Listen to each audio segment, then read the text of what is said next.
servicios básicos, diputada. ¿Está por ahí? ¿Cómo le va? ¿Cómo está? Aquí estamos. Gracias por el contacto. Muchas gracias a usted también por contactarse con nosotros. Primero, expliquemos a rasgos generales qué significa este veto y qué es lo que debiera pasar en el Congreso. Bueno, este veto es supresivo y modificatorio. Suprime algunas condiciones, artículos de esta ley y modifica algunas otras. Principalmente son 3 temas. Modifica, por ejemplo, te genera un mínimo de consumo para la familia de 15 metros cúbicos. Y esa discusión la dimos en la comisión mixta junto a senadores y senadoras y quedó sin límite porque no podemos venir a cargar a las familias, ¿cierto?, en una crisis sanitaria que se necesita agua, porque esto no permite, no genera gratuidad, sino que las familias van a pagar su agua. ¿Y por qué vamos a estar hoy día condicionando la cantidad de agua que consumen? ¿Ya? Y el gobierno, el Ejecutivo, el ministro de Obras Públicas habla del déficit hídrico, y traspasar el déficit hídrico al consumo familiar creo que no corresponde, habría que ir a ver cuánto gastan las forestales, en fin. Ese es un tema. El segundo es que te elimina el artículo más importante de este proyecto, que no permite traspasar ningún costo adicional a las familias. Es decir, para que no paguen intereses, impuestos, multas, sobrecargos, y que lo habíamos dejado muy explícito como un candado a esta ley, y el gobierno pide eliminar ese artículo. O sea, lo que busca realmente a través de este veto es que las empresas puedan seguir cobrando abusivamente intereses, multas y poder recuperar lo que le pudiera generar esta ley, que es de excepción constitucional, son solo 90 días. Y lo otro que elimina es todo lo que tenía que ver con un plan de conectividad digital que había trabajado la propia ministra de Transportes, Gloria Hood, junto a senadoras como Yasna Proboste y otros, porque esta era una propuesta que venía de otro proyecto, la sacaron, la trabajaron con la ministra y nos pidieron a quienes habíamos sido autores iniciales y miembros de la comisión mixta incorporarla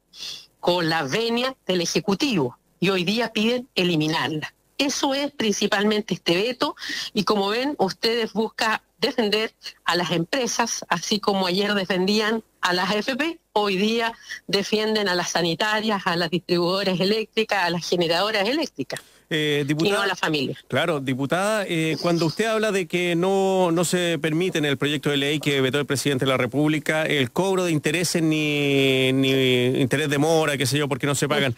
Las familias chilenas son, por ejemplo, por lo que dura la pandemia, no pagan o no se les cortan los suministros y después eso se prorratea en el tiempo que viene. O sea, igual se van a pagar esas cuentas.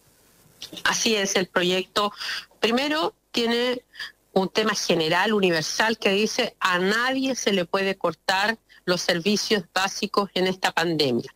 Luz, agua, gas, telefonía e internet. Ya son 5 servicios. El gobierno siempre habla y dice que tiene acuerdos parciales con empresas en luz y agua, pero se olvida de todo lo que aborda esta ley, y que hoy día, por el tema del teletrabajo, la conectividad a los estudiantes, es casi hoy día muy necesario, urgente, tener esos servicios para la familia.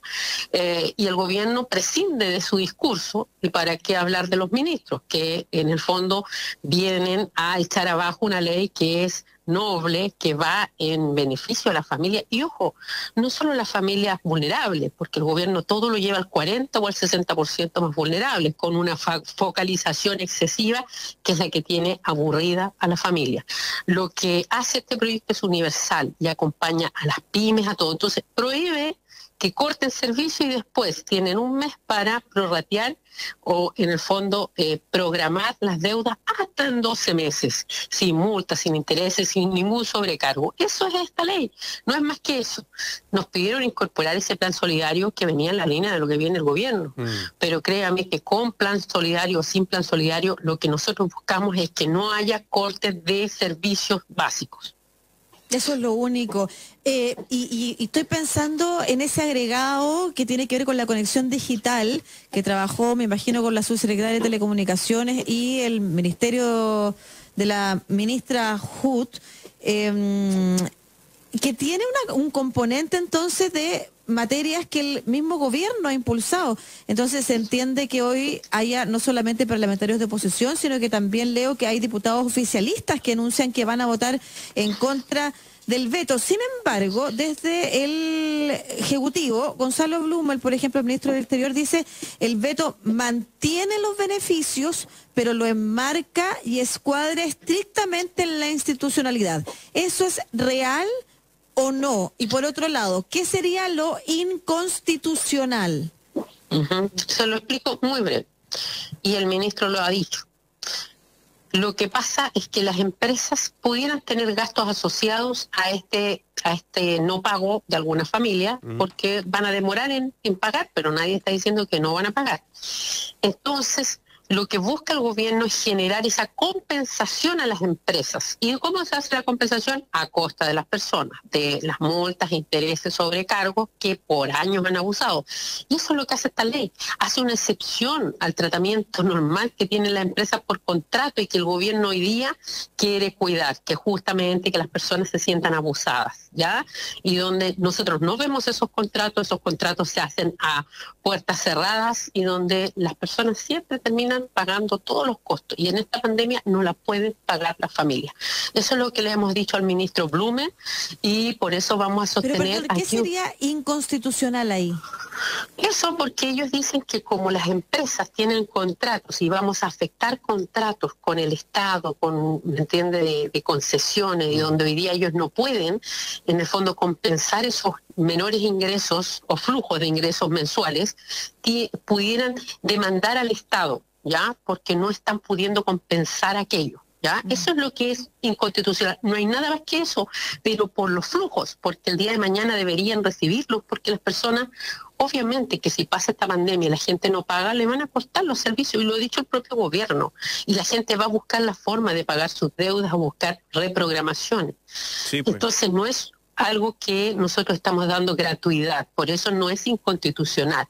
El gobierno considera que es inconstitucional solamente porque las empresas no pueden generar ese sobrecargo de no pagar en un mes, en el segundo o en el tercer mes, porque son solo 3 meses que aborda esta ley.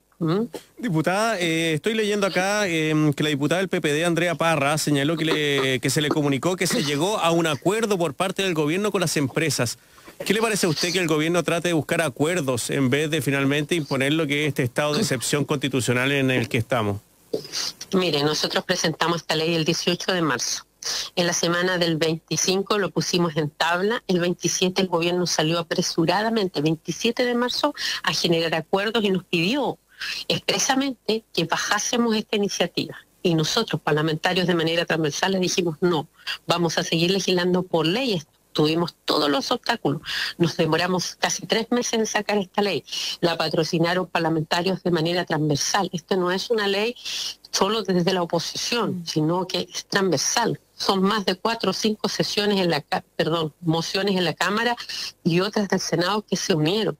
Entonces tiene un amplio respaldo, y los propios alcaldes del oficialismo le han pedido a su propio gobierno que promulgue esta ley, porque los alcaldes son los que ven las necesidades y carencias más urgentes de la gente en la población, en sus sectores, y es una necesidad. El gobierno esperó un mes completo casi, porque mañana se vencían los 30 días que tiene el gobierno para promulgar una ley, para generar este veto y seguir ganando espacios para estos acuerdos. Lo que dice la diputada Parra es verdad, pero son acuerdos parciales con los amigos del gobierno, con las generadoras, las distribuidoras, con las empresas sanitarias que han estado haciendo un lobby descarado en todo el proceso y tramitación de esta ley. Y por eso lo que hemos dicho, esta ley, a diferencia de los acuerdos parciales, genera multas. Y el gobierno prefiere arreglarse las cosas, ¿cierto?, con un acuerdo parcial, sin generar multas y sin incomodar a las empresas. Y en eso yo prefiero incomodar a cualquier empresa que en el fondo quiera perjudicar y abusar de las familias en esta pandemia. Eso me parece indecoroso. Y yo creo que es más serio, además, hacer las cosas objetivas, por ley, claro, para todos. Sobre la mesa, transparente. Por igual, transparente, que estar pidiendo favores. Eso es como conversaciones a puertas cerradas, como usted bien dice, no se sabe qué es lo que se acuerda y qué es lo que no. es más que la cocina. Es como un acuerdo, claro. Ya, Era lo que una cosa muy ¿Te acuerdas que privada. conversamos la otra vez que pedir favores a uno siempre se le devuelve la mano? Porque si uno pide un favor, después queda ahí disponible para el favor que le piden de vuelta. Y es poco serio, encuentro yo lo serio, hacer las cosas por Así ley. es. Más Porque transparente, sabéis que como el dice gobierno Marcelo. primero, el gobierno le pedía a las empresas los primeros meses. Ahora anunció, dependiendo cómo se ha visto un poco sobreexigido con esta promulgación, le ha pedido que sea hasta septiembre. Entonces, eso obviamente que el gobierno también tiene que estarlo compensando con posibles otros acuerdos, con posibles otras No, y extensiones además, de concesiones sinceramente, que nosotros lo no entiendo. conocemos. Sinceramente yo no entiendo cuál es el problema para las empresas si lo único que se está promulgando es no cortar servicios básicos, que no haya multas después. Hay parlamentarios del sector del gobierno que han anunciado que van a votar contra el veto presidencial. Por ejemplo, Eludi Álvaro Carter, Andrés Longton y Miguel Mellado de RN. ¿Qué significa vetar, o sea, votar Sí, contra el el veto? veto y qué vendría después entonces? Muy buena pregunta. Mire, el veto, como yo dijera, supresivo y modificatorio, ¿ya? Por lo tanto, si se rechaza el veto, ¿ya? Los artículos que son supresivos, ¿cierto?, se eliminan, rechazados. Por lo tanto, ¿qué pasaría? Si el gobierno tiene todo pensado, porque si aunque se rechace el veto, el gobierno lo que elimina es el artículo que prohíbe que se le traspasen costos adicionales a las personas. Por lo tanto, podría generar costos adicionales a las personas, ¿ya? Y lo otro que elimina todo el plan solidario, ¿ya? El plan de conectividad solidaria se elimina. Y lo que no podría, ¿cierto?, tocar porque solo lo modifica, que es el agua, la cantidad de agua, por lo tanto eso queda como lo legislamos nosotros, o sea, sin límite. Pero estos dos temas, y principalmente el tema de las multas, intereses y sobrecargos, es grave. Entonces, ¿qué sucede aquí? Si rechazamos, no basta con rechazar. Viene otro procedimiento, instrumento que se llama la insistencia, que la genera el Congreso sobre el veto, ¿ya? Y ese, lamentablemente, para que usted se fije, requiere de 2/3 de la Cámara, ¿ya?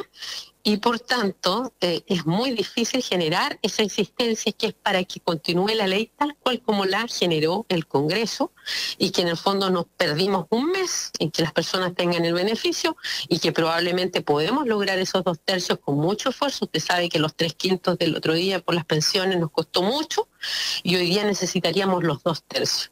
Y eso es lo que el gobierno se juega hoy día. O sea, dice, mando el veto porque si se rechaza, elimino estos 2 artículos y en el peor de los casos, si me generan la insistencia, tendría que mandar la ley tal cual, pero va a ser muy difícil porque va a poner toda su presión frente a los parlamentarios oficialistas que ya los tienen bastante complicados por el comportamiento y la votación del otro día. ¿Eso significa que ya no hay posibilidad de que esta ley se vea la luz según usted la aprobaron? Nosotros vamos a dar la pelea. Si hay algo que me ha caracterizado con estos pocos años que llevo en el Congreso, no más de 2, es que todas las peleas que hemos dado las hemos intentado ganar. Yo fui la impulsora del voto obligatorio, lo logramos la primera vez y después la segunda vez el gobierno fue y quitó todos los votos, pero hoy día está encima de la mesa. Algún día de estos, antes de todos los plebiscitos, lo vamos a poner encima de la mesa. Lo que quiero decir con esto es que vamos a insistir a los parlamentarios que defendieron esta ley, que son oficialistas, que fueron a sus territorios a señalarle todos los beneficios de esta ley y que sean consecuentes y que por una vez más, ¿cierto?, los que se atrevieron y los que no lo hagan, puedan defender una ley que votaron y que en el fondo está correctamente hecha, porque el gobierno lo que trata de señalar es que tiene que mandar vetos para corregir lo que el Congreso hace. Y eso es totalmente falso, de una falsedad absoluta, porque esta ley, ojo, esta ley la trabajamos con los superintendentes, con los ministros, con los subsecretarios, ellos fueron aportando. Entonces me parece una falta de seriedad increíble que los ministros hoy día estén tratando de afectar una ley que venía a ayudar a las familias y que solamente ellos buscan obstruir.